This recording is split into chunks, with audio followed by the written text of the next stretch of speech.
कराड शहराजवळ कृष्णाकाठी असलेल्या सैदापूर येथील मी पावकेश्वर मंदिराच्या समोर उभा आहे। 13व्या शतकातील हेमाडपंथी असलेलं मंदिर अत्यंत जुनं आणि खऱ्या अर्थानं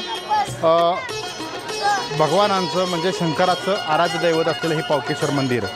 या पावकेश्वर मंदिरामध्ये दरवर्षी महाशिवरात्रीचा उत्सव मोठ्या प्रमाणात साजरा होतो। महाशिवरात्रीच्या दुसऱ्या दिवशी म्हणजेच या ठिकाणी महाप्रसादाचं मोठं आयोजन केलं जातं। खरं तर कराड शहराजवळ असलेलं हे अत्यंत पवित्र ठिकाण म्हणजे श्री पावकेश्वर आणि या पावकेश्वराचं वैशिष्ट्य असं आहे की हे मंदिर जे आहे ते हेमाडपंथी मंदिर आहे आणि कृष्णा नदीच्या काठावर वसलेलं हे मंदिर अत्यंत जुनं स्थापत्य असल्याचं हे पाहायला मिळतं।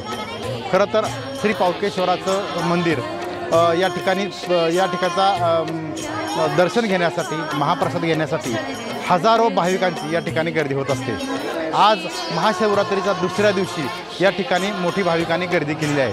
खरं तर 7 ते 8 हजार भाविक या ठिकाणी उपस्थित राहिलेले आहेत।